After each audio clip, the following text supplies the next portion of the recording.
자, 오늘은 순환 주간 시작을 알리는 종료주일입니다. 다 같이 하나님 앞에 영과 진리로 예배를 올려드리겠습니다. 그러나 그가 찔린 것은 우리의 허물 때문이고 그가 상처를 받은 것은 우리의 악함 때문이다. 그가 징계를 받음으로써 우리가 평화를 누리고 그가 매를 맞음으로써 우리의 병이 나았다. 우리는 모두 양처럼 길을 잃고 각기 제 갈 길로 흩어졌으나 주님께서 우리 모두의 죄악을 그에게 지우셨다. 아멘.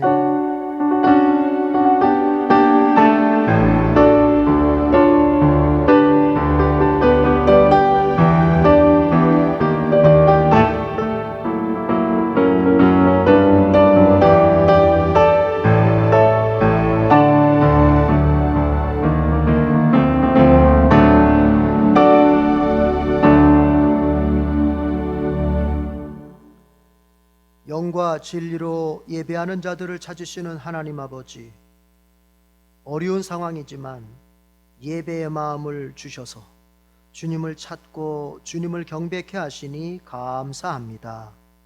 코로나19로 힘들고 어수선한 상황이지만 이 시간 성삼위 하나님께서 받으실 만한 합당한 예배를 올려드리기 원합니다. 이웃들에게 코로나 바이러스를 전파시키지 않는 덕을 세우기 위해서 함께 모이지 않고 흩어져서 예배를 드리지만 그 어느 때보다도 더 정성된 마음으로 예배를 드리도록 성령님께서 우리 마음 자세를 도와 주시옵소서. 한편 코로나19의 상황이 하루빨리 종료되고 모두가 함께 모여 예배 드릴 수 있도록 은혜를 베풀어 주시옵소서. 예수 그리스도의 이름으로 기원하옵나이다. 아멘. 우리 다 같이 일어납시다. 기쁨으로 나오는 자 경배 찬송을 부릅니다.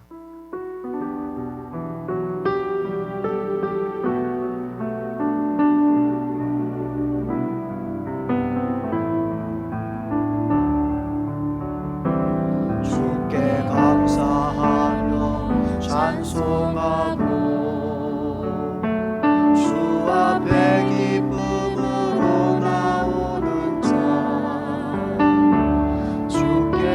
감사하며 송축할지어다.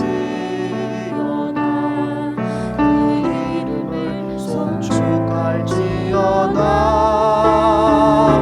주의 선하심이 나의 길 인도하네.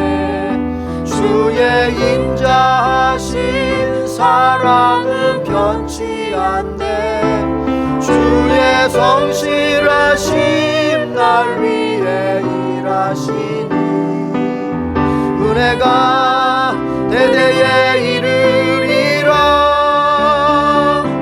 할렐루야 할렐루야 할렐루야 할렐루야 할렐루야. 주께 감사하며 주께 감사하며 찬송하고 주 앞에 기쁨으로 나오는 자 주께 감사하며 송축할지어다. 그 이름을 송축할지어다. 주의 선하심이 나의 길 인도하네. 주의 인자하신 사랑은 변치 않네. 주의 성실하심 날 위해 일하시니 은혜가 대대에 이르리라. 주의 선하심이 나의 길 인도하네. 주의 인자하신 사랑은 변치 않네. 주의 성실하심 날 위해 일하시니 은혜가 대대에 이르리라.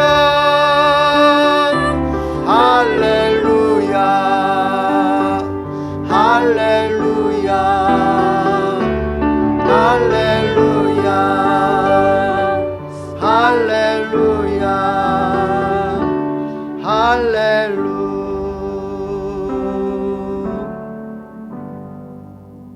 거룩한 예배가 되도록 하나님 앞에 우리의 죄와 허물을 고백하는 참회의 기도를 드리겠습니다.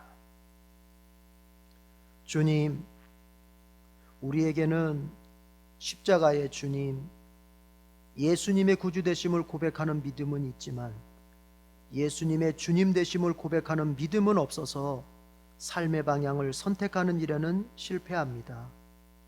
정말 믿음이 있는 건지 혼란스러울 때가 있습니다. 주님을 고백한 믿음은 우리의 삶의 방향을 선택하며 삶의 내용을 채우는 기준이 되어야 하는데 우리는 주님을 믿겠다고 말로 한번 고백한 것으로 믿음에 관한 것들을 다 끝낸 사람들 같습니다.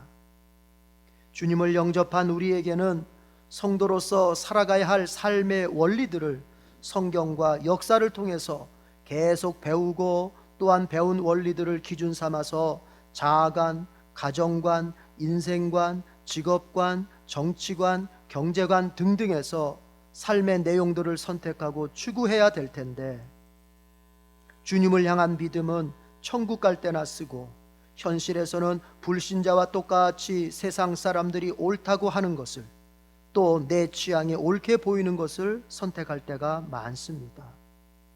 나의 선택을 주님의 말씀이 지지하는지 그 말씀이 반대하는지를 알려는 몸부림이 없습니다. 그래서 우리는 늘 선택에서 실패합니다. 주님을 제쳐놓고 선택해왔던 길들을 죄라고 인정하고 이제는 용서를 구하게 하시옵소서. 주님, 그것이 무엇이 되었든 용서해 주시옵소서. 그리고 이제 우리가 주님의 구원을 얻은 제자일 뿐만 아니라 주님의 길을 가길 원하는 제자도 되게 하옵소서. 예수 그리스도의 이름으로 회개하오며 이제는 주님과 나만이 알고 있는 개인적인 은밀한 죄를 침묵으로 고백합니다.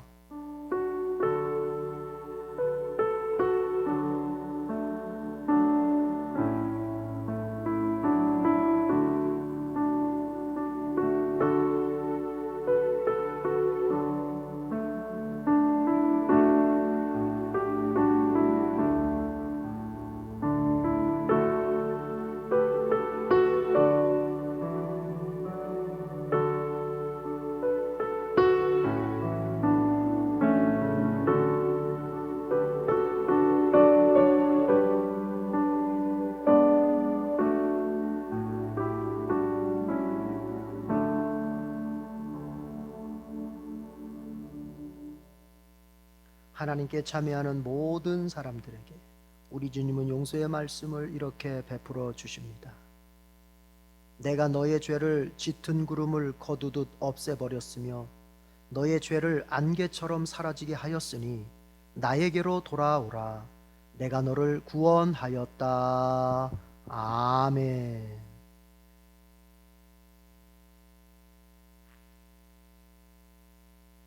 우리 찬송가 다 같이 자리에 앉으면서 찬송가 32장을 부르겠습니다.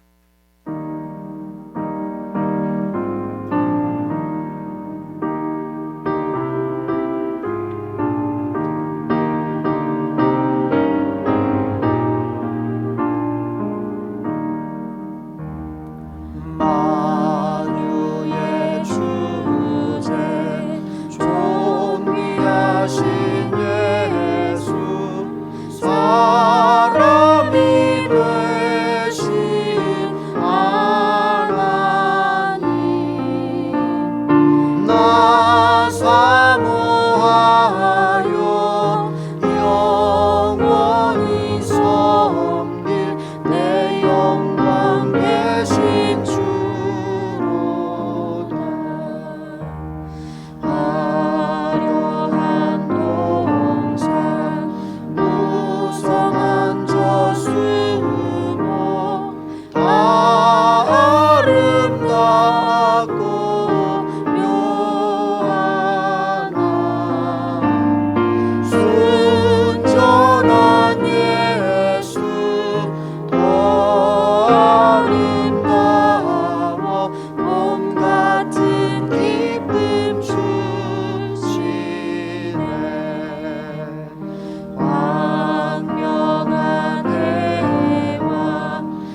예수 빛은 더 찬란하여 참 비교할 수 없도다.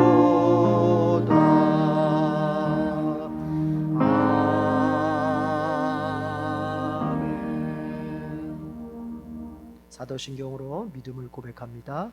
나는 전능하신 아버지 하나님 천지의 창조주를 믿습니다. 나는 그의 유일하신 아들 우리 주 예수 그리스도를 믿습니다.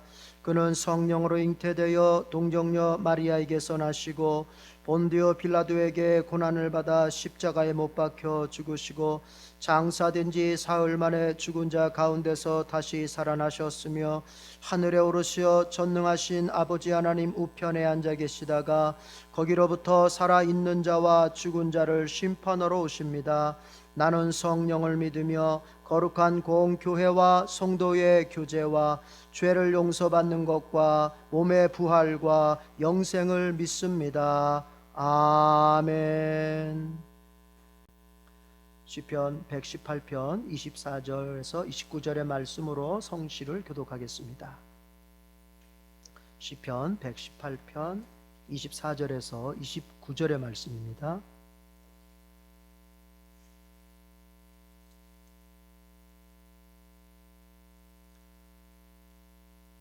이날은 주님이 구별해 주신 날, 우리 모두 이날에 기뻐하고 즐거워하자. 주님 간구합니다. 우리를 구원하여 주십시오. 주님 간구합니다. 우리를 형통하게 해 주십시오. 주님의 이름으로 오는 이에게는 복이 있다. 주님의 집에서 우리가 너희를 축복하였다. 주님은 하나님이시니 우리에게 빛을 비추어 주셨다. 나뭇가지로 축제에 단을 장식하고 제단에 뿔도 꾸며라. 주님은 나의 하나님이시니 내가 주님께 감사드립니다. 내 하나님, 내가 주님을 높이 기리겠습니다.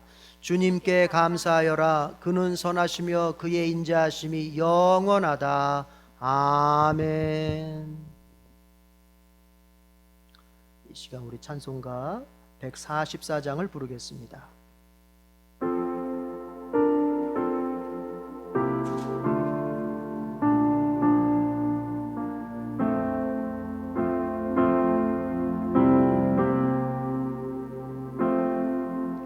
예수 나를 위하여 십자가를 질 때 세상 죄를 지시고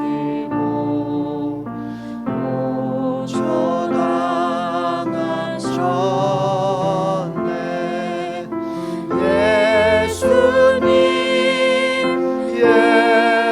예수님 나의 죄 위하여 몸에 피를 흘리니 죄인 받으소서. 십자가를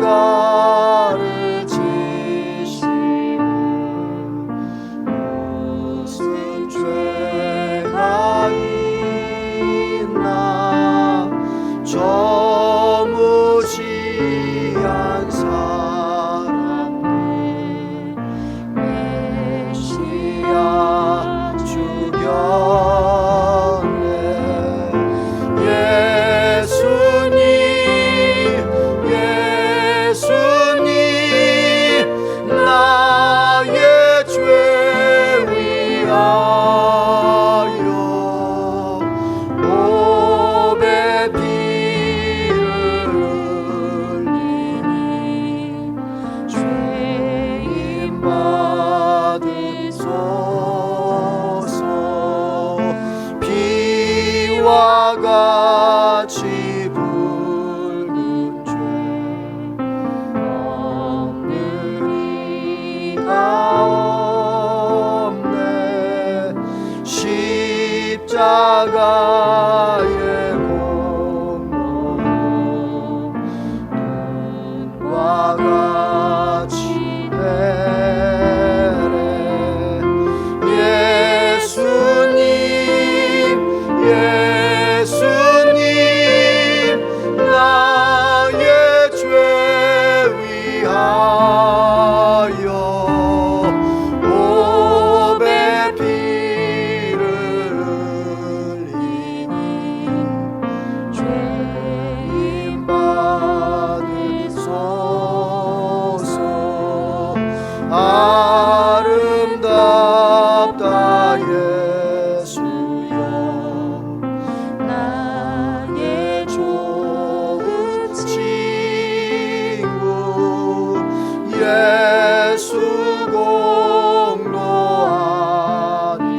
은혜의 하나님 주님의 대속의 은총을 마음 깊이 새기며 감사와 영광과 찬송을 올려드립니다.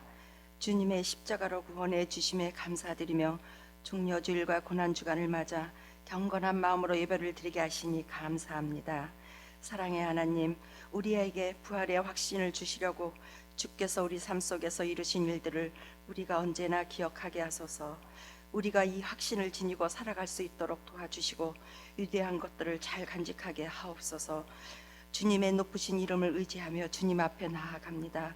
이 땅에 사는 동안 우리가 주님 안에서 희망과 기쁨으로 살게 하시니 감사드립니다. 우리의 속사람이 성령으로 변화되어 주님과 한 마음이 되게 하여 주시옵소서. 다스리기보다는 참고 순종하며 지배하기보다는 스스로 낮추는 것이 더 낫다는 것을 깨닫게 하소서. 예수님의 마음을 품기를 원합니다. 말만 하고 생각만 하는 그리스도인이 아니라 서로를 사랑하고 매 순간 주님과 동행하는 믿음의 삶을 살게 하옵소서. 하나님 아버지, 지금 온 세상을 뒤덮고 있는 코로나 바이러스로 인하여 두려움과 공포 속에 지내고 있습니다. 이 어렵고 힘든 시간이 우리가 구원을 얻는 시간이 되게 하시고 불안과 공포에서 벗어나 깨어서 기도하게 하옵소서. 저희는 아무런 힘도 없습니다. 오직 주님만이 이 어렵고 힘든 시기를 종식시킬 수 있음을 믿으며 성전에 모여 주님께 예배드릴 수 있는 날이 속히 올 수 있도록 도와주시옵소서. 21대 국회의원을 선출하는 총선에 우리 유권자들의 영안이 열려 진정으로 나라와 국민을 위해 사심없이 일할 수 있는 일꾼을 뽑을 수 있도록 지혜를 더하여 주시옵소서. 하나님 아버지, 우리 교회의 주인은 언제나 주님이 되어 주시어 모든 일들이 주님께 영광과 찬양을 돌리게 하옵소서. 주님께서 함께 하사 부흥의 비전을 품고 보게 하여 주시옵소서. 성김의 은혜로 하나님과 더 가까워지는 공동체 되게 하옵소서. 성령의 능력을 체험케 하시며 하나님 나라를 힘있게 확장해 나가는 공동체 되게 하옵소서. 오늘도 살아계신 하나님의 말씀을 전하기 위해 단위에 서신 목사님을 기억하시고 말씀을 선포하실 때 담대함이 넘치게 하여 주시옵소서. 하나님 아버지, 앞으로 한 주간의 삶도 십자가에 달려 죽기까지 우리를 사랑하신 예수님을 더 깊이 묵상하는 한 주간이 되게 하시고 주님이 주시는 힘으로 이 어렵고 힘든 시기를 능히 감당하며 담대하게 승리하며 나아가기를 소망합니다. 날마다 저희를 인도하시고 보호하시는 성령 하나님의 은혜와 사랑하심에 감사와 찬양과 영광을 돌려드립니다.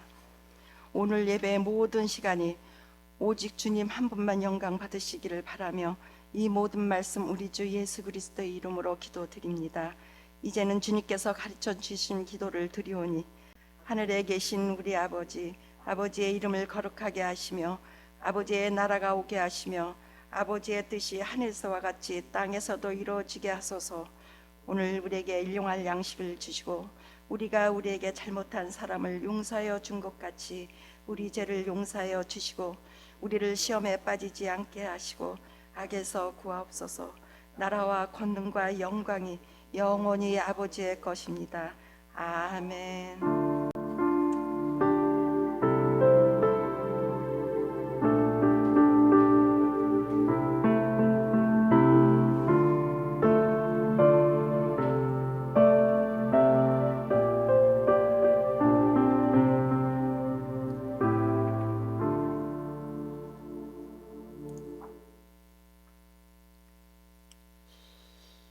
종료주일인 오늘 우리 주님께서 우리에게 주시는 말씀은 신약의 말씀 마태복음 27장 50절에서 54절까지 되겠습니다. 신약 성경 마태복음 27장 50절에서 54절입니다. 자, 신약 성경 마태복음 27장 50절에서 54절입니다.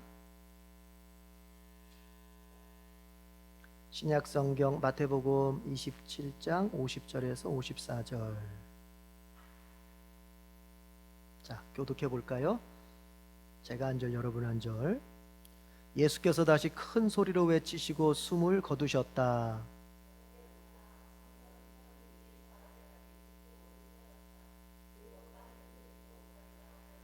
무덤이 열리고 잠자던 많은 성도의 몸이 살아났다.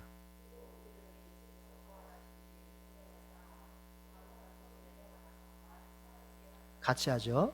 백부장과 그와 함께 예수를 지키는 사람들이 지진과 여러 가지 일어난 일들을 보고 몹시 두려워하여 말하기를 참으로 이분은 하나님의 아들이셨다 하였다. 아멘. 이 시간은 우리 복음성과 같이 한 장 부르겠습니다. 그 사랑. 우리 성도들 다 아시는 찬양이니까 같이 한번 우리 불러봅시다. 아버지 사랑 내가 노래해, 아버지 은혜 내가 노래해, 그 사랑 변함없으신 거짓 없으신 성실하신 그 사랑, 상한 갈대 꺾지 않으시는,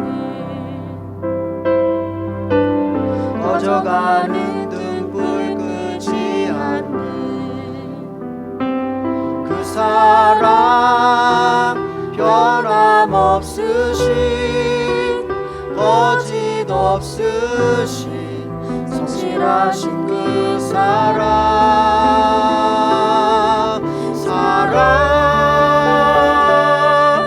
그 사랑, 날 위해 죽으신, 날 위해 다시 사신 예수 그리스도, 다시 오실 그 사랑, 죽음도 생명도 천사도 하늘의 어떤 권세도 끊을 수 없는 영원한 그 사랑 예수. 아버지 사랑, 아버지 사랑 내가 노래해, 아버지 은혜, 아버지 은혜 내가 노래해, 그 사랑 변함없으신 거짓 없으신 성실하신 그 사랑, 상한 갈대 꺾지 않으시는, 상한 갈대 꺾지 않으시는, 꺼져가는 등불 끄지 않는, 꺼져가는 등불 끄지 않는 그 사랑, 변함없으신 거짓 없으신 성실하신 그 사랑, 사랑, 그 사랑, 날 위해 죽으신, 날 위해 다시 사신 예수 그리스도, 다시 오실 그 사랑, 죽음도 생명도 천사도 하늘의 어떤 권세도 끊을 수 없는 영원한 그 사랑 예수. 그 사랑, 그 사랑, 날 위해 죽으신, 날 위해 다시 사신 예수 그리스도, 다시 오실 그 사랑, 죽음도 생명도 천사도 하늘의 어떤 권세도 끊을 수 없는 영원한 그 사랑 예수.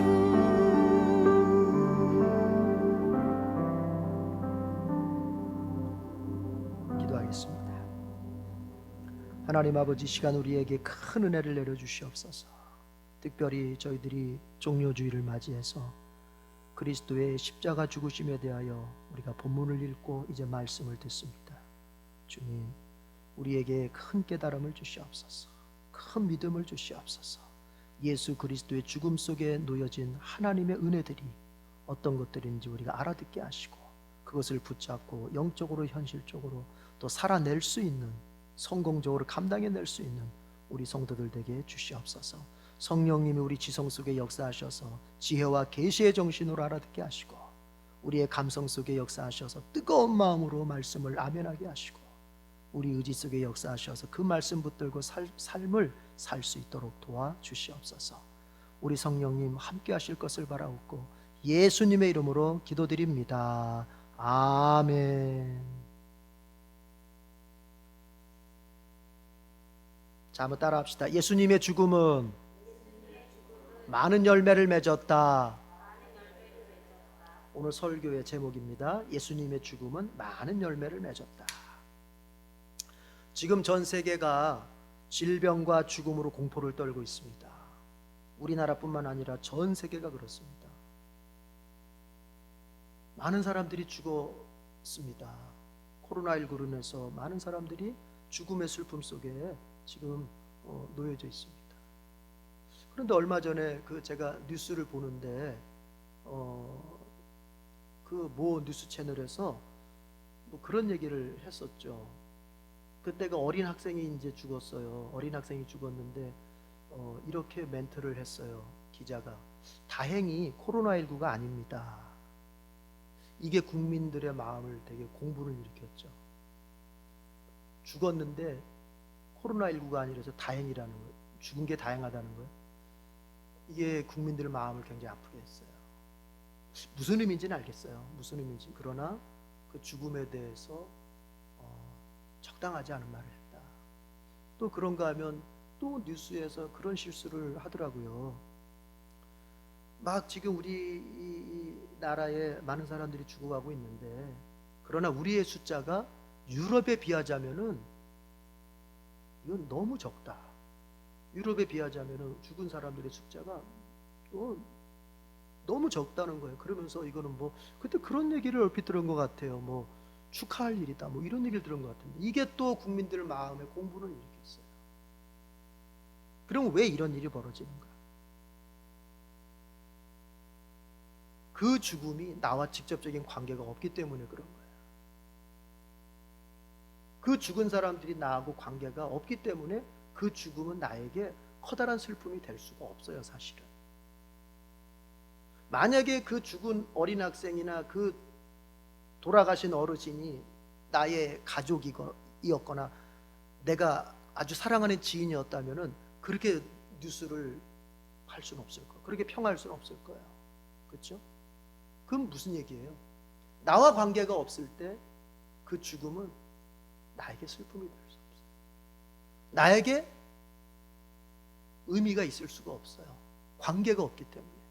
그러나 관계가 있으면 그 죽음은 내게 다른 느낌으로 다가오고 다른 의미로 다가온단 말이에요. 그래서 죽음이라고 하는 것과 관계는 항상 같이 가는 거예요. 그게.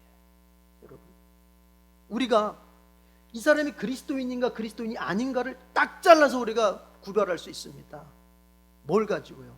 당신은 예수님의 죽음에 대해서 어떤 느낌을 가지고 있느냐? 당신은 예수님의 죽음을 어떤 의미로 받아들이고 있느냐? 그때에 신자가 이해하는 예수님의 죽음, 신자가 느끼는 예수님의 죽음과 불신자가 이해하고 느끼는 죽음, 예수님에 대한 죽음에 대해서 완전히 다르죠. 왜요? 한 사람은 신자는 예수님과 관계가 맺어진 사람이기 때문에 이제 그 관계 속에서 예수님의 죽음을 바라봅니다. 그러나 불신자는 아직 예수님과 관계가 맺어지지 않은 상태이기 때문에 예수님의 죽음이 그리 와닿지가 않아요. 여러분, 예수님이 십자가에서 죽습니다. 오늘 본문의 내용이 그겁니다. 예수님께서 십자가에서 죽으실 때 거기에 여러 현상들이 나타납니다. 오늘 본문은 그걸 말해주고 있습니다. 먼저 물어보겠습니다. 여러분은 예수님의 십자가의 죽음, 그 죽음 앞에 어떤 느낌이 듭니까? 그 예수님의 십자가의 죽음이 그 십자가의 죽음을 여러분이 바라볼 때 여러분은 어떤 생각이 듭니까? 그걸 가지고서 나는 예수님과 관계가 맺어진 사람인지 아닌지를 보게 되는 것이죠. 또한 그 느낌과 생각의 정도는 그 사람과 예수님과 관계의 수준, 관계의 깊이도 측정해 볼 수 있는 거예요. 그게. 예수님을 더 깊게 알고 더 뜨겁게 사랑하는 사람일수록 예수님의 죽음이 자신에게 와닿는 그 정도라고 하는 것은 더 크겠지요. 그렇게 우리가 생각해 볼 수 있습니다. 요한복음 12장 24절에서 예수님은 이런 말씀하셨습니다. 밀알 하나가 땅에 떨어져서 죽지 않으면 하늘 그대로 있고, 그 땅에 떨어진 밀알이 죽는다면 많은 열매를 맺게 될 것이다. 그것은 곧 예수님 자신의 죽음을 이제 설명하는 거였어요. 예수님의 죽음이 어떠한 죽음이 될지에 대해서 이제 그것을 빗대어 말씀하신 거예요.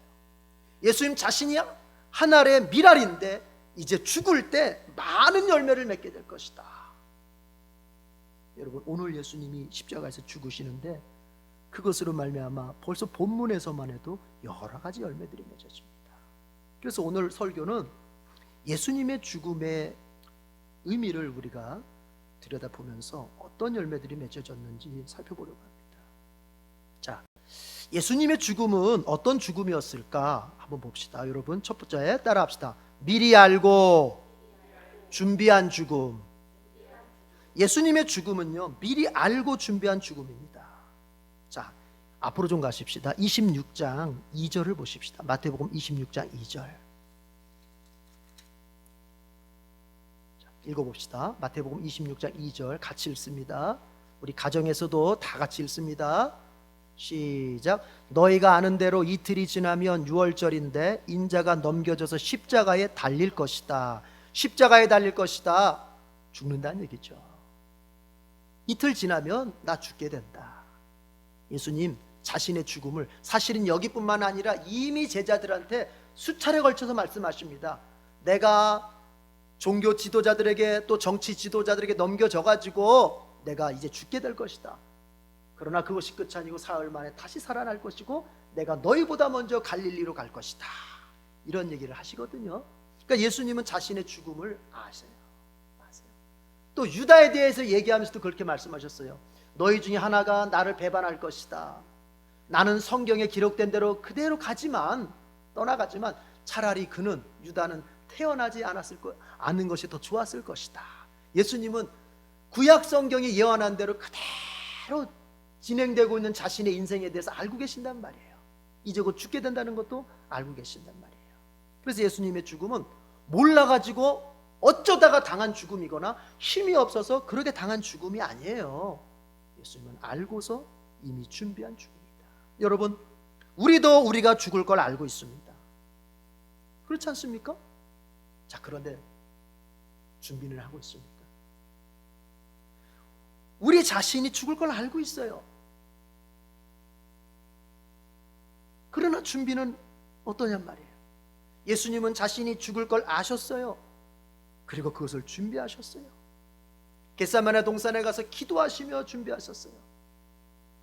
죽음이라고 하는 것 앞에다 두고서 예수님이 부담스러움을 가지고 주님 하나님 앞에 기도하고, 그러나 내 뜻대로 하지 마시고 아버지의 뜻대로 되기를 원한다면서 기도하면서 자기 자신의 죽음을 준비했단 말이에요.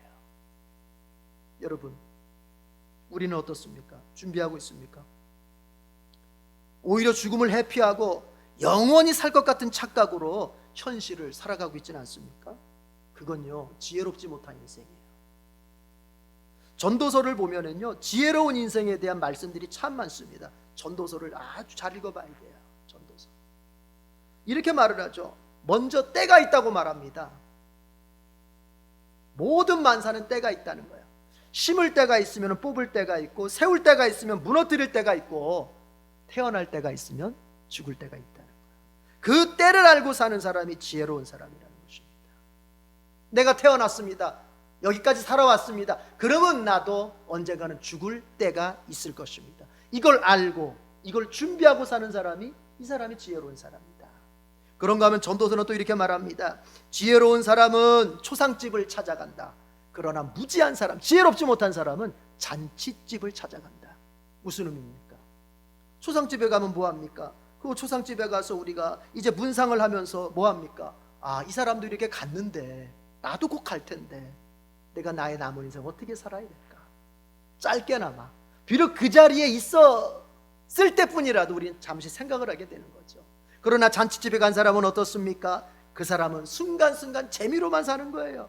인생의 깊은 것을 생각할 수 없이 그저 감각적이고 쾌락적으로 그렇게 사는 거예요. 전도서는, 말씀은 그런 사람은 지혜롭지 못하다고 말하는 거예요. 자기의 죽음을 준비하지 못하기 때문에. 여러분, 즐겁게 사는 것도요, 지혜로우면서 즐겁게 사는 사람이 있고요, 멍청하면서 즐겁게 사는 사람이 있어요. 지혜로우면서 즐겁게 사는 사람, 자기의 죽을 때를 알고 준비하면서 오늘을 행복하게 살려고, 기쁘게 살려고 애쓰는 사람. 멍청하게 즐겁게 사는 사람, 내가 앞으로 어떻게 될 것인지 한 번도 생각하지 않고 오늘 감각적이고 쾌락적이면 그것으로 만족하는. 여러분, 우리 어떻게 살아야 되겠습니까? 우리 에덴의 성도들은 즐겁게 사시되 지혜롭게 즐겁게 사는 그런 사람들이 되기를 축복합니다. 제가 곽선희 목사님 책에서 읽어봤던 내용입니다. 그 곽 목사님 교회에 이제 교인이 있었다 그래요. 이 교인은요, 아주 성공한 사람이에요. 우리나라에서 최고의 대학을 나왔고 또 전 미국 하버드에 가서 또 공부를 했어요. 아니, 뭐 학벌은 대단한 거죠. 또 학벌이 좋으니까 어떻게 합니까? 우리나라 최고의 기업에 들어가서 이제 직장 생활을 합니다. 1년 중에 거의 절반 이상을 해외에서 생활을 하게 됩니다. 워낙 뭐 능력이 인정받고 뭐 바쁘니까 세계를 누비면서 다니는 사람이에요. 그러니까 이 사람이 어디에서 인정받는 사람이에요. 학벌로 인정받죠, 능력으로 인정받죠, 경제력으로 인정받죠, 사회적 위치도 그만한 자리, 모두가 부러워하는 그런 자리입니다. 그런데 어느 날 그가 몸이 좀 안 좋아서 병원에 가봤더니 글쎄 간암 말기가 나온 거예요. 전혀 생각지도 못했어요. 이 사람 전혀 자기가 이렇게 아플 거라는 생각도 못했어요. 그런데 그런 증상이 진단이 나온 거예요. 어쨌든 이제 병원에 입원해서 치료를 받습니다. 이제 곽 목사님께서 신방을 가셨어요. 신방 가서 말씀도 들려주고 기도도 해주고 또 위로도 해주고, 그리고 딱 이제 목사님이 나오려고 하는데 그 교인이 목사님의 손을 딱 잡으면서 그러더랍니다. 목사님, 저는 이런 때가 올 줄을 몰랐습니다. 이런 때가 올 거라는 생각을 미처 못했습니다. 그래가지고 이 목사님이 이제 거기서 뭐 어쨌든 이제 마무리하고 오면서 목사님 혼자 속으로 생각이 들더랍니다. 아니, 왜 몰랐을까? 아니, 이런 때가 온다는 것을 왜 모르고 살았지? 그 똑똑한 사람이. 여러분, 우리는 이 세상을 떠날 때가 있어요. 인생을 마무리할 때가 반드시 있는 거예요. 우리 그때 가서 이런 날이 이렇게 빨리 올 줄 몰랐습니다 라고 그런 소리 하지 마십시다. 여러분, 우리가 알아야 됩니다. 기억해야 됩니다. 이 지구에서의 우리의 인생은 영원하지 않습니다. 반드시 끝이 있다고 성경이 말하고 있어요. 그리고 그 끝, 이 지구에서의 삶 끝에 그 다음 생이 있다고 성경은 말해주고 있어요. 그렇다면 뭐 해야 되겠어요? 준비해야 되는 거예요. 지구의 삶으로 우리의 존재나 우리의 생이 끝나는 것이 아니라 그 다음 생이 있기 때문에 우리는 그 다음 생을 준비해야 되는 것입니다. 이어지는 내세의 생을 천국에서 보낼 건지 지옥에서 보낼 건지 우리는 생각하고 준비해야 되는 것입니다.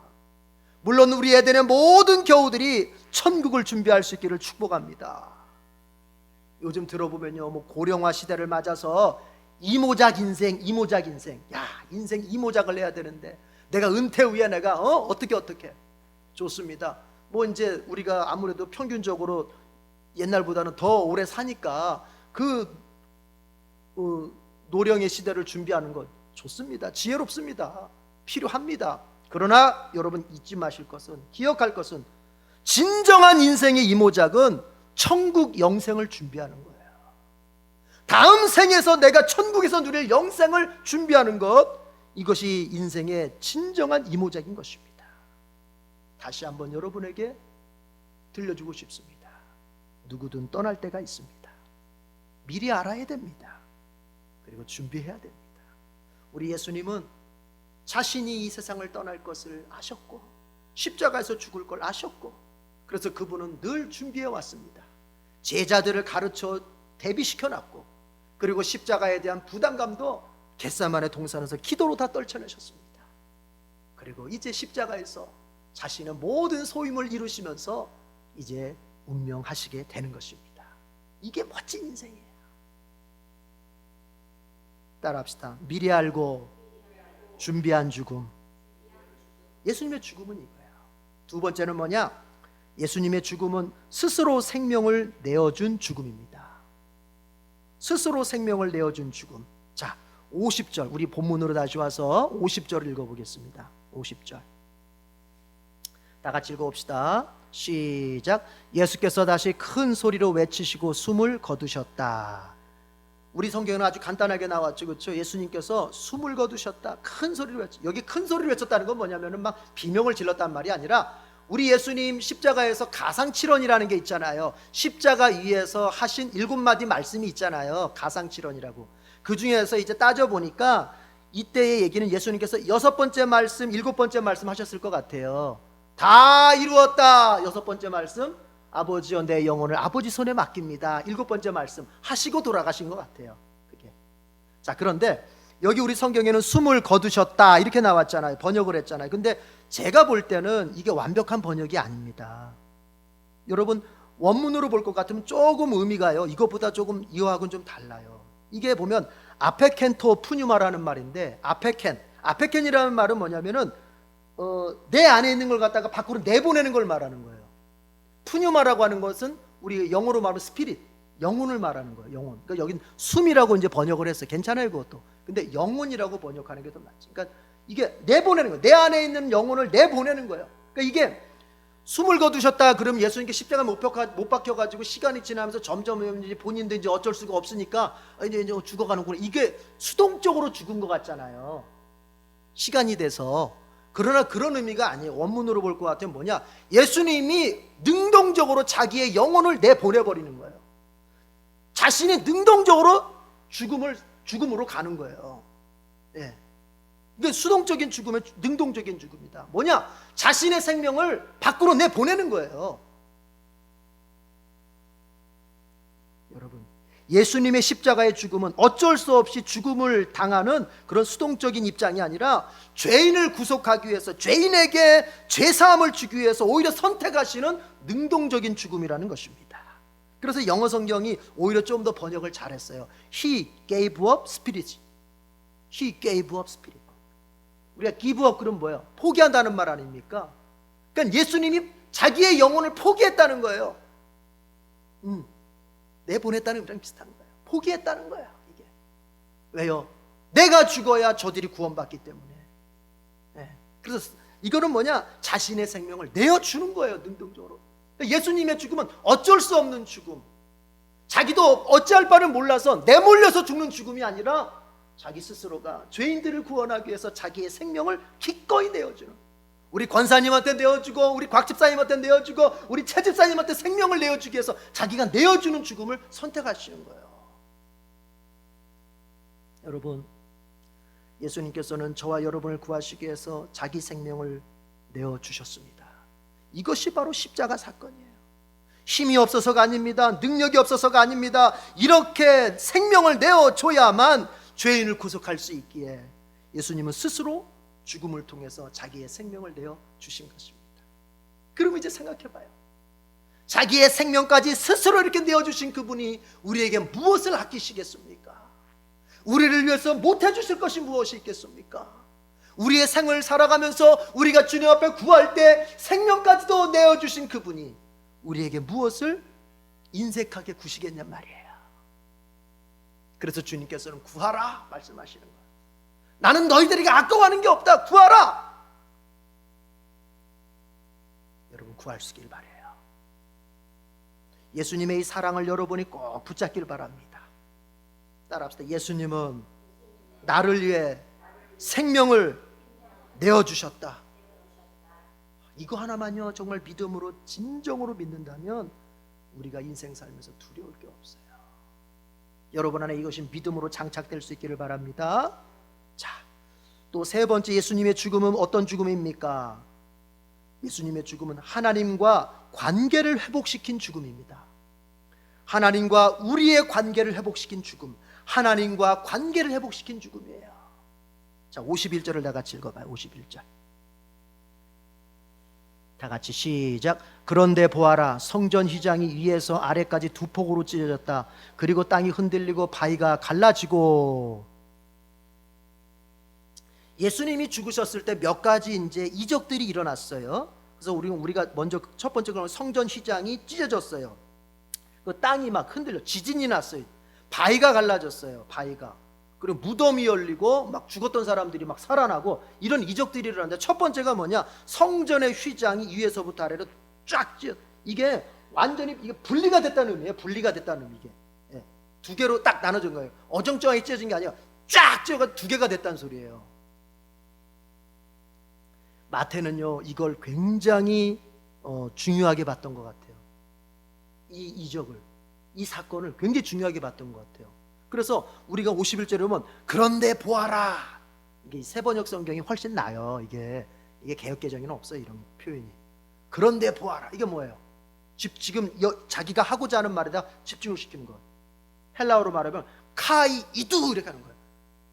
그런데 봐, 나를 이제 내 얘기 들어봐, 이 얘기를 하는 거예요. 지금 이게 뭐냐? 이 사건이 중요하다는 거예요. 왜요?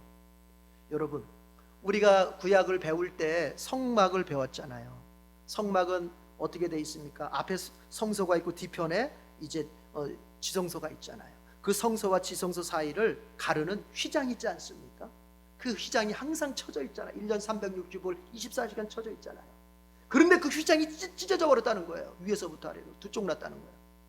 여러분, 휘장이 쳐졌다고 하는 건 뭐냐? 이것은 하나님과 죄인된 인간의 관계를 말해주는 거예요. 뭐냐? 분리된 관계. 아담이 범죄한 이후로 하나님과 인간은 같이 할 수 없는 분리된 관계. 비록 하나님께서 제사를 통해서 나오는 걸 허락해 주시고 받아주시긴 하지만 본질적으로는 죄인과 함께 할 수 없어서 하나님이 지성소는 휘장으로 쳐가지고 절대로 들어오지 마라, 너희와 나는 분리된 존재다, 이걸 말씀해 주셨어요. 그래서 누구든지 지성소를 들어갈 수가 없었어요. 휘장이 쳐있기 때문에. 그런데 예수님이 십자가에서 죽으시는 순간 어떻게 됐다? 휘장이 쫙 찢어져 버린 거예요. 그럼 뭘 말하는 겁니까? 하나님께서 지금 뭘 허락하시는 겁니까? 너희와 나의 관계가 회복될 수 있다라고 말씀하시는 거예요. 이제 너희가 내게로 올 수 있다는 거예요. 이제 그거를 예수님의 십자가에 죽는 순간 휘장을 찢으심으로써 하나님 보여주시는 거예요. 그래서 마태는 이걸 너무나도 중요하게 여겼어요. 그래서 자 봐라, 어떤 일이 있었는 줄 아냐? 예수께서 숨을 거두셨을 때, 죽으셨을 때 어떤 일이 있었는 줄 아냐? 성전의 휘장이 쫙 찢었다는 거야. 이게 또 왜 중요하냐면, 마태가 이걸 왜 크게 환호성을 치면서 얘기를 했냐면요, 이 마태복음 자체가 누구를 위해서 쓰여졌다고 보냐면은 1차 대상자가 유대인들입니다. 유대계 그리스도인들이에요. 이 당시에 마태복음을 쓸 당시에는요, 이 유대계 그리스도인들이 큰 신앙적 혼란이 있었어요. 뭐냐? 구약을 믿어야 돼요, 신약을 믿어야 돼요. 예수님을 믿는 것과 하나님을 믿는 게 어떻게 이게 같은 거예요? 이런 거에 혼란이 왔어, 혼란이. 그래서 마태가 그거를 딱 얘기해 주는 거예요. 핵심 얘기하자면 이겁니다. 신약을 믿는 게 구약을 믿는 거고, 예수 믿는 게 하나님 믿는 거다, 그 얘기를 하고자 하는 거예요. 무슨 얘기입니까? 예수님이 십자가에서 죽으셨을 때 하나님께서 휘장을 찢어가면서 너희들이 들어올 수 있도록 허락해 주셨다는 얘기는 뭐냐? 하나님이 예수를 메시아로 인정해 줬다는 얘기를 하는 거예요. 그 얘기를 하는 거예요. 여러분, 자, 좋습니다. 이제 예수님께서 십자가에 죽으심으로 말미암아 하나님과 우리의 관계는 회복될 수 있는 길이 열린 겁니다. 누구라도 이제 그 예수님을 통해서 하나님께 나아가면 우리는 다 회복될 수 있습니다. 그런데 유대인들은 어떻게 했는 줄 아세요? 유대인들은요, 예수님이 이렇게 휘장까지 찢어가면서 하나님 앞으로 나아갈 수 있는 길을 만들어 주셨음에도 불구하고 예수님을 믿지 않는 유대인들은 여전히 율법을 지켜서, 여전히 모세가 준 율법을 지켜서 하나님과 관계를 회복할 수 있다고 생각했던 거예요. 그래서 그들은 율법을 지키는 데 전신적이에요. 그것을 바울이 딱 지적하는 겁니다. 율법의 행위로는 그 누구도 하나님 앞에 의롭게 될 수 없다. 그 바울이 사용하는 의롭게 될 수 없다는 말은 뭐냐면, 마태로 말하자면은 그 누구도 율법의 행위로는 하나님과의 관계가 회복될 수 없다고 말하는 거예요. 왜요? 여러분 율법은요, 한 번 지키기 시작하면 어떻게 지켜야 돼요? 100% 지켜야 돼요. 그것도 매일매일. 오늘 100% 지켰어요? 내일도 100% 지키고 그 다음날도 100% 지키고 나 죽을 때까지 100% 매일매일 지켜야 그나마 하나님과의 관계가 회복되는 거예요. 그럴 수 있나요? 안 되잖아요. 그게 안 되잖아요. 어떤 목사님이 그런 얘기 하더만요. 자기가 한번 그걸 실험을 해보려고 했대요. 그래서 막 정신을 집중해가지고 율법을 다 지켜보려고 했는데 오전까지는 좀 가능하대요. 오전까지는 정신을 막 집중해서 거기다가 막 하니까 오전까지는 정말 말씀대로 사는 게 조금 가능하대. 근데 점심 먹고 오후 때쯤 되니까 해롱해롱해지면서 이게 안 되더래요. 안 되더래. 안 돼요. 누구라도 안 돼요. 바울처럼, 바리새인 중에 바리새인인 바울처럼 율법에 아주 능통한 자의 율법을 지키는 것에 열심히 했던 바울도 말하지 않습니까? 나도 안 된다는 거예요. 그런데 우리 교인들 가운데서 보면은 이 유대인들처럼, 율법주의자 유대인들처럼 하나님과의 관계를 만들려고 하는 사람들이 있어요. 자기의 열심으로 막 자기가 막 기도하고 봉사하고 좋아요. 기도 봉사 훌륭하죠. 그러나 여러분 그런 것들을 통해서 하나님 앞에 내가 관계가 회복될 수 없어요. 우리는 오로지 예수님께서 십자가에서 죽으심으로 말미암아 만들어진 그 회복의 길, 내가 그 길이다, 나를 통하지 않고는 아버지께 올 자가 없다, 예수님을 통해서 가는 거예요. 예수님을 믿음을 통해서 가는 거예요. 여러분 어느 누구도 신앙생활하다가 지치지 않길 바랍니다. 어느 누구도 신앙생활하다가 포기하지 않길 바랍니다. 조금 성화의 삶이 어렵고 힘들다고 해서 그래서 낙심해가지고 신앙생활 주저앉았던 사람들, 여러분 우리는 성화를 통해서 하나님하고 관계를 회복하는 것이 아니라 우리는 예수 그리스도의 십자가의 죽으심을 통해서 관계를 이미 회복받은 사람들이고 관계가 회복되었기 때문에 좀 더 하나님 뜻 합당하게 살려고 애쓰는 거예요. 여러분 자녀들을 생각해 보면요, 예를 들어 우리 자녀들이 집에서부터 교회까지 오는 길이 온다고 할 때, 여러분 우리 애들이 집에서 교회까지 올 때 어떻게 하는 게 제일 안전한 길이고 교회까지 오는 길에 성공하는 길일까요? 아직 그 애들 버스도 제대로 못 타고 아무것도 아직 그 자기의 길을 혼자 갈 수 있는 능력이 안 되는 애들이 교회까지 와야 되는데, 여러분 제일 안전하고 확실한 길이 뭘까요? 부모와 같이 가는 거예요. 우리의 신앙의 길, 인생길은 우리가 혼자 가려고 하면 반드시 실패합니다. 예수님이 앞서가신 그 길을 그냥 나는 쫄래쫄래 따라가기만 하면 되는 거예요. 우리 인생을 그렇게 살아야 돼요. 믿음 생활도 그렇게 해야 돼요. 그러다가 혹 넘어졌습니까? 넘어졌을 때 걱정하지 마세요. 우리 주님은 넘어졌다고 해서 버리시는 분이 아닙니다. 우리 주님은 언제 버리느냐? 넘어졌는데 회개를 안 해. 그럴 때 버리는 거예요. 그 버린다고 하는 게 즉각적으로 버린다는 말이 아니라 회개의 기회를 계속 줍니다. 우리는 넘어졌다고 해서 주님이 버리지 않아요.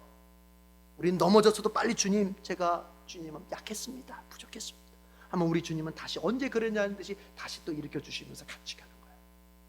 그래서 우리 신앙생활은 절대로 여러분 하다가 포기하고 이럴 게 없어요. 그냥 예수님하고 같이 가는 거예요. 예수님의 죽음은 하나님과 나의 관계를 회복시킨 죽음이에요. 여러분은 이미 예수님을 믿는 분들이기 때문에 하나님과의 관계가 회복된 줄로 믿습니다. 여러분 이스라엘의 역사를 가만히 살펴보면요, 이스라엘의 현실적 복이라고 하는 건요 오직 이 한 가지를 따라가게 돼 있어요. 그게 뭐냐면은 관계 회복이에요. 관계 회복. 이스라엘 백성들이 하나님과 관계가 회복되면 그냥 복입니다, 복. 그러나 이스라엘 백성들이 관계가 망가지면 그들에게는 곧 저주가 따라오게 됩니다. 이게 이스라엘 백성. 오죽했으면 하나님께서 자 너희들 내가 가나안 땅 준다, 젖과 꿀이 흐르는 땅이야. 근데 그게 진짜 젖과 꿀이 흐르는 땅인지 아닌지 잘 모르겠어, 인간적으로 보면. 왜냐하면요 그 가나안 땅은 묘합니다. 농사를 짓잖아요. 농사를 져. 근데 이제 보니까 하나님 앞에 순종하지 않고 하나님 앞에 믿음으로 살지 않으면 하나님께서 동풍을 불게 해가지고요 여태까지 농사가 잘 됐어. 이제 추수만 하면 돼. 추수 이제 걷어들이기만 하면 돼. 그런데 하나님 앞에 막판에 가서 순종을 안 해가지고 불순종을 했어. 그러면 하나님이 사막에서 불어오는 동풍을 불게 하시면요 농작물이 다 말라 죽어버리는 거예요. 그게 가난. 그러나 반대로 분명히 환경이 어려워. 이 사람이 형편이 어렵고 환경이 어렵고 이 사람 지혜도 없어, 다 부족해. 그러나 한 가지 있어. 뭐냐? 하나님이 말씀하시면 무조건 순종하려고 했어. 하나님 말씀하시면 무조건 따라가려고 해. 이 사람은 어떻게 된 줄 아세요? 하나님이 저 지중해에서 부는 서풍을 불게 해가지고요, 비를 몰고 오거든요. 그게 비를 몰고 오는 그 바람이거든요. 비가 잔뜩 와가지고 농사가 잘 되게 만드시는 거예요. 그러니까 뭐냐? 이스라엘 그 가나안 땅이라고 하는 자체가 하나님과의 관계가 좋으면 복을 누리는 땅이고, 하나님과의 관계가 나쁘면 저주를 받는 땅이란 말이에요. 우리의 인생이 마찬가지입니다.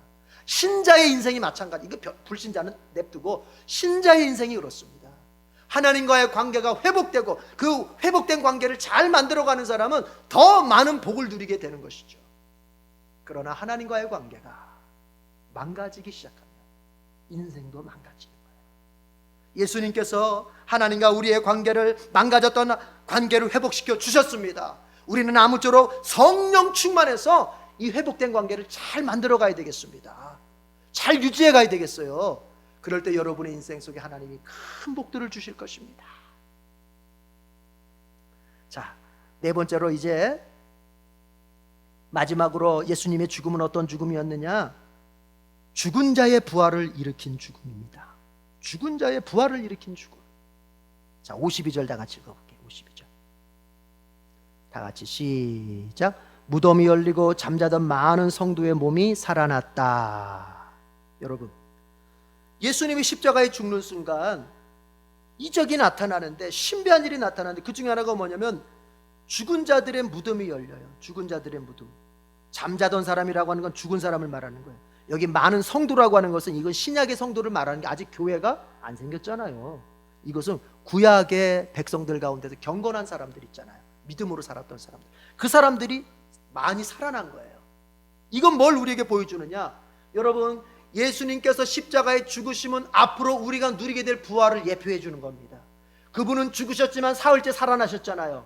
그분은 다시 오실 때 우리에게 다시 오실 때 우리에게 부활의 몸을 입혀 주실 것입니다. 예수님의 십자가의 죽으심은 단순한 죽음이 아니야. 우리에게 부활의 생명을 입혀 주시는 그런 죽음이란 말이에요. 그거를 딱 보여주시는 거예요. 우리도 죽습니다. 신자도 죽습니다. 물론 내가 육신으로 살아 있을 때 예수님이 먼저 재림하신다면야 내가 죽지 않고 부활의 몸을 입겠죠. 그러나 이제 만약 주님이 먼저 재림하시면 우리는 죽을 것입니다. 그러나 여러분, 잊지 말 것은 우리는 반드시 부활합니다. 이것을 믿는 사람은 죽음에 대해서 우리는 적당히 슬픔을 가져야 돼요. 너무 슬픔을 가지면 안 되고, 우리는 죽음에 대해서 죽음 자체를 보지 말고 죽음 너머에 부활의 생명이 있음을 바라보면서 우리는 그 죽음을 극복할 수 있어야 돼요. 이제 스스로 물어봐요. 나에겐 정말 부활의 생명을 확신하는 믿음이 있던가? 예수님의 십자가의 죽으심은 신자들의 부활을 예표해 주었습니다. 보증해 주었습니다. 우리 에덴의 모든 교우들이 예수님을 믿고 있다면 여러분은 죽으나 결코 영원히 죽지 않습니다. 반드시 부활해서 영원한 생명을 누리게 됩니다. 자, 여러분, 이렇게 예수님의 죽음은 우리에게 많은 것들을 열매 맺게 해주셨어요. 예수님의 죽음은 스스로 생명을 내준 죽음이죠. 하나님과의 관계를 회복시킨 죽음이죠. 그리고 죽은 자의 부활을 일으킨 죽음이에요. 우리를 위해서. 또한 예수님 자신을 위해서는 미리 죽음을 알고 준비한 죽음이었어요.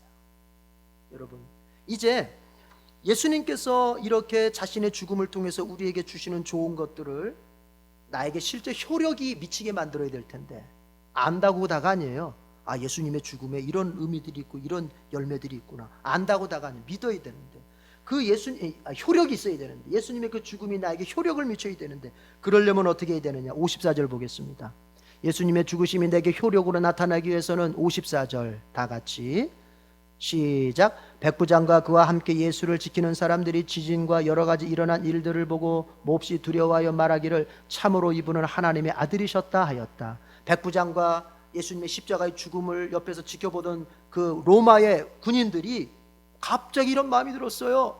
아, 이분은 정말 하나님의 아들이시구나. 그런데요, 이 문장, 이분은 하나님의 아들이셨다, 이 문장이요, 여러분 기억나세요? 예수님께서 제자들이 갈릴리 호수를 건널 때 폭풍우 만나가지고 꼼짝 못하고 있을 때 예수님께서 갈릴리 바다를 건너가지고 오시잖아요. 예수님께서 갈릴리 바다를 건너서 오고 베드로가 예수님 맞으면 나도 좀 바다 좀 걷게 해주세요 해가지고 걸었다가 물에 빠졌다가 예수님 건져가지고 배에 다시 올라갔잖아요. 그럴 때 예수님이 배 위로 딱 올라가자마자 그 폭풍우가 어떻게 됩니까? 딱 멈추게 되죠. 그때 제자들이 뭐라고 말합니까? 당신은 하나님의 아들이십니다. 그 고백의 문장하고 똑같은 문장이에요. 이게 헬라어로 보자면 똑같은 문장, 단지 인칭만 다르죠. 거기서는 당신은이고 여기서는 그분은 이렇게 2인칭 3인칭이냐 뿐이지. 무슨 얘기냐? 이들은 예수님의 제자, 이 백부장은 예수님의 제자들이 고백했던 신앙의 고백을 그대로 고백하고 있는 거예요. 여러분, 이 믿음이 바로 예수님의 십자가의 죽으심이 나에게 효력이 미치게 만드는 길입니다. 여러분에게 이 믿음이 있길 바라요. 예수님의 십자가의 죽으심뿐 아니라 그분의 부활하심, 그분의 능력 있으심, 그분의 사랑하심, 그분의 모든 좋으심이 나에게 효력이 미치기 위해서는 내게 뭐가 필요하다? 믿음이 필요한 거예요. 믿음이. 예수님을 고백하는 믿음. 다른 거 필요 없어요. 학벌, 재물, 교회 다닌 경력, 그의 사회적 위치, 남자냐 여자냐 필요 없어요. 뭐예요? 예수님을 자신의 구주로 고백하는 믿음만 있으면 되는 거예요.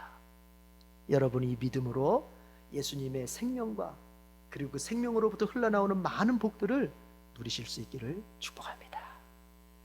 기도하겠습니다. 하나님 아버지, 은혜와 사랑을 감사합니다. 우리 주님께서 십자가에서 죽으신 사건을 통하여서 우리는 우리 자신의 죽음이나 또 예수님의 죽음을 통하여서 우리가 얻게 되는 그 사랑과 그 열매들, 그 좋은 것들을 생각해 보았습니다. 아버지요, 이런 모든 것들을 내 자신에게 효력이 미치기 위해서는 믿음이 있어야 된다고 했습니다. 오늘 예배를 드리며 온라인으로 예배를 드리며 이 말씀을 들은 자들 속에 믿음을 주셔서 예수님의 죽음과 관계가 없는 자들로 살지 말게 하시고 예수님의 죽으심과 관계 있는 자들로, 그래서 예수님의 죽으심으로부터 임하는 그 좋은 것들을 영과 육 속에 누리며 사는 귀한 성도들 되게 해 주시옵소서. 예수님의 이름으로 기도드립니다. 아멘. 우리 복음성가로 복원 찬송을 부르겠습니다. 응답 찬송, 주님 다시 오실 때까지.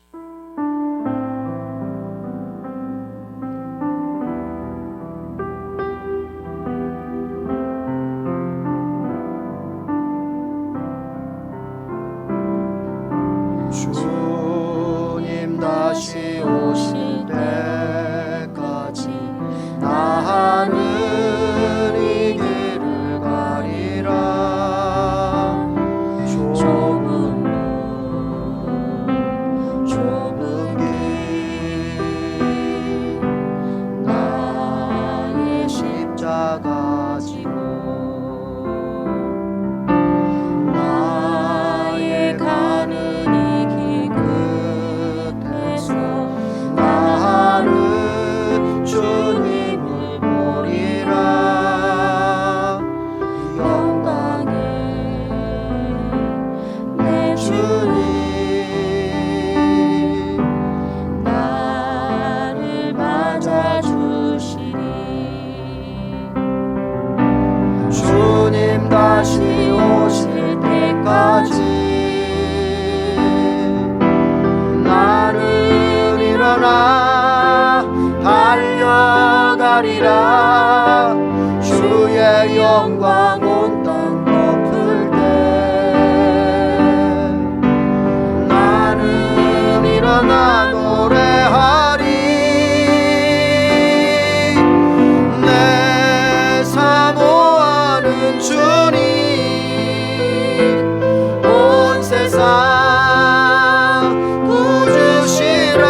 봉헌을 위해 기도합니다.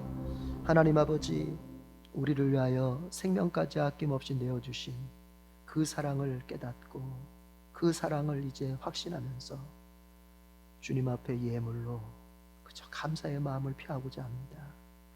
아버지여, 주님께서 주시지 않은 것이 무엇이 있겠습니까? 우리가 누리는 모든 것이 주님으로부터 왔음을 믿고 그저 감사의 마음으로만 이 예물을 바칩니다. 하나님 기쁘게 받아주시고 이제 주님께서 또 삶의 자리를 돌아보셔서 물질이 필요한 곳에 물질을 주시고 건강이 필요한 곳에 건강을 주시고 무엇보다도 믿음이 없는 사람들에게 믿음으로 충만케 해 주시옵소서. 주님 감사합니다. 오로지 하나님께만 영광 돌리는 예물이 되기를 원하옵나이다. 예수님의 이름으로 기도드립니다. 아멘.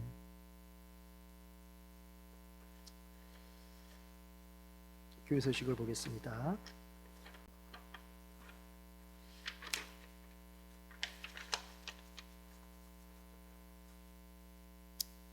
우리 옆 사람과 함께 한번 인사합시다. 두 마디 인사 시작. 당신이 저보다 훌륭하십니다. 당신은 저에게 소중합니다. 고난주간 동참, 이번 주는 고난주간입니다. 이제 그래서 오늘이 종료주일인데 이제 이번 주가 고난주간입니다. 예수님의 고난을 우리가 정말 묵상하면서 그분의 고난이 곧 나의 생명이 되었다고 하는 것으로 연결이 될 수 있어야 되겠습니다. 고난주간 동참 행사로 특별 가정기도회를 실시하려고 합니다.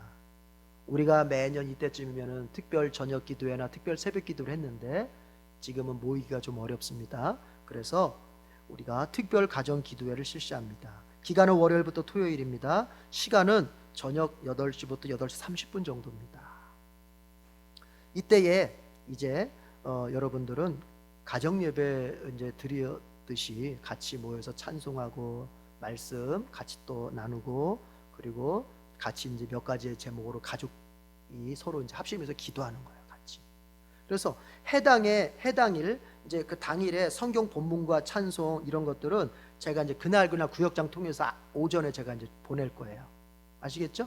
그럼 그날 저녁에 그거 가지고 여러분들이 같이 기도회를 하면 됩니다. 그래서 어찌하든지 모여야 되고 어찌하든지 기도해야 돼요. 그리스도인의 그 태도는 뭐냐면은 주어진 형편 안에서 최선을 다하는 거예요. 못 모이니까 말자가 아니라 지금 같이 못 모인다면 가정별로라도 기도하는 거예요. 그래서 여러분들이 고난주간 특별 가정 기도회를 꼭 실수할 수 있길 바랍니다. 실수한 다음에 우리 구역장님들한테 자, 저희들 월요일 날 가정 기도 특별 가정 기도 했습니다. 다 보고해서 구역장님들은 저한테 보고해 주시고. 이렇게. 4월 8일 수요일은 수요 바이블 투어 모이지 않습니다. 이때는 신명기 가정 예배. 그래서 수요일 날에는 특별 가정 기도회인데 그때 신명기 가정 예배로 하면 돼요. 아시겠죠? 그 가정 기도회 때 제가 이제 매일 보내드리려고 하는 게 뭐냐면은 아까 제가 가상칠언 얘기했죠. 예수님 십자가에서 하셨던 7마디 말씀 그거를 제가 이제 하나씩이나 2개씩 이렇게 보내드릴게요. 그거 가지고 말씀 나누고 같이 기도하면 돼요. 4월 12일 주일 예배는 온라인 예배로 드리겠습니다. 성모병원 폐쇄로 인한 지역 감염 위험을 고려해서 12일에 예정했던 모이는 예배는 온라인으로 변경하고 추후 상황을 살펴서 공지하겠습니다. 지금 의정부 성모병원이 지금 폐쇄됐잖아요. 그래서 지금 이제 뉴스 들어보니까 지역 감염 위험이 있다. 왜냐하면 많은 사람들이 지금 의정부 성모병원을 이용하니까 이 사람들이 왔다 갔다 하면서 그래서 또 우리 교회가 또 성모병원 바로 옆에 있다 보니까 그래서 12일 날 원래 모이기로 했잖아요. 2부제로. 그러나 그것을 좀 더 뒤로 연기해서 추후 상황을 살펴서 모이는 걸로 하고 12일 주일 예배는 역시 온라인 예배로 드리도록 하겠습니다.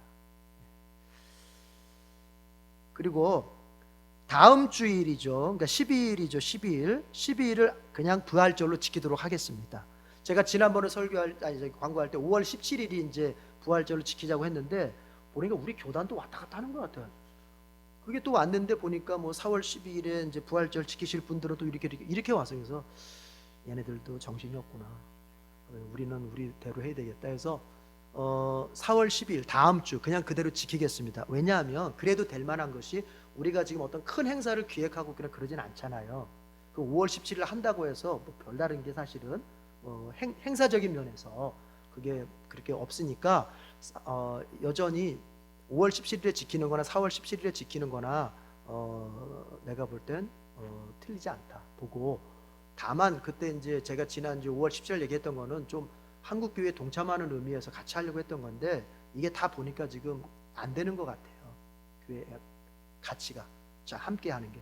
그래서 우리는 4월 12일 다음 주 주일 예배를 그대로 부활절로 지키도록 하겠습니다. 여러분 부활절 봉헌할 것들 이런 것들 잘 준비하셔서 차질 없도록, 제가 말씀드린 5월 달로 또 헷갈리실까봐 제가 딱 얘기합니다. 잘 준비하시기 바랍니다. 교우들은 수요 가정 예배 실행 여부를 구역장에게 보고해 주세요. 지금 제가 담임 목사의 목양 서신 여기다가 제가 또 다 썼는데 수요 가정 예배도 꼭 들으시기 바랍니다. 제가 썼지만 꼭 읽어보시고요. 이겁니다. 지금 온라인으로 우리가 이런 상황에서는 주일 예배 한 번 드리는 것이 약해요. 그래서 꼭 수요일 날도 같이 가족끼리 모여서 거기 저게 써드린 제가 그 가정 예배 지침서 만들 때 여러분 몇 시간씩 투자해서 정성껏 만드는 거예요. 그것도 어디서 베끼는 게 아니고. 그러니까 여러분이 모여서 같이 말씀 나누고 같이 기도하고 이게 반드시 병행이 돼야 돼요. 약합니다. 온라인으로 한 번 드린 거죠. 아시겠죠? 네. 그거를 구역장님들한테 보고해 주시고 구역장님들은 저한테 보고해 주시고 그렇게 합니다. 완수 보고를 해 주시면 돼요. 실행 보고를 해 주시면 돼요. 네. 다 같이 일어나겠습니다. 목적 선언문 암송하고 찬양하겠습니다. 시작. 우리는 한 영혼을 구원하여 예배, 교제, 훈련, 봉사, 전도의 삶을 살아가는 예수 그리스도의 온전한 제자로 세운다. 아멘.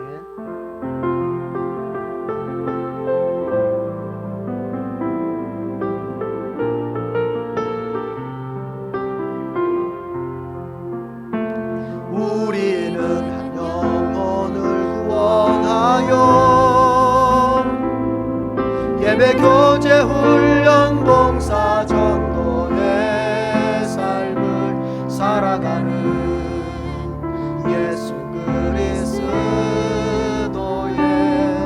온전한 제자로 세운다. 주여 한 영혼을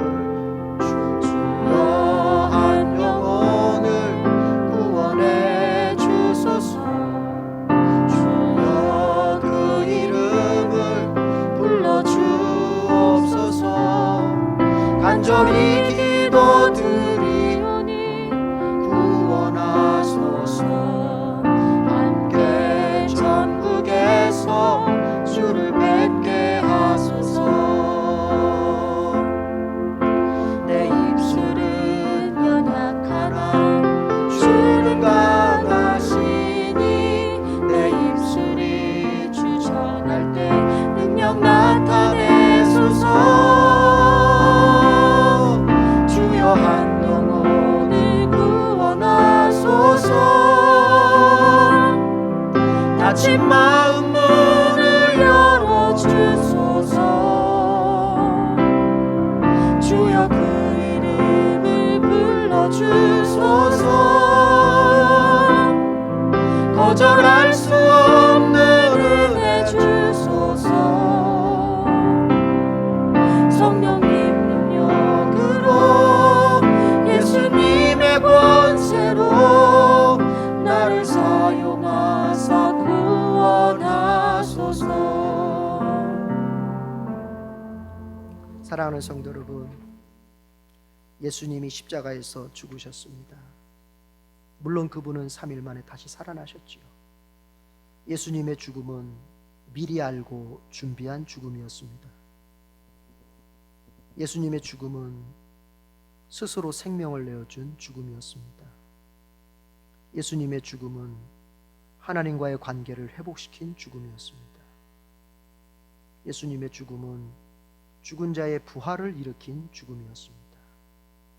이 모든 것들이 내 것이 되기 위하여 필요한 것은 예수 그리스도를 나의 구주로 영접하는 것입니다.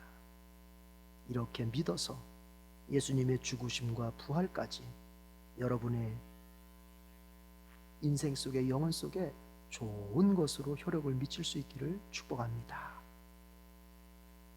우리 주님 예수 그리스도의 은혜와 하나님 아버지의 크신 사랑과 성령님의 교통하심이 오늘 예배를 드리며 그리스도의 죽으심 속에 참으로 나를 향한 좋은 것들이 있음을 믿고 이제 그 예수님을 다시 한번 믿음으로 붙잡고 그리고 그 힘으로 세상을 살기를 원하는 모든 성도들 위해 지금부터 영원까지 함께 있을지어다.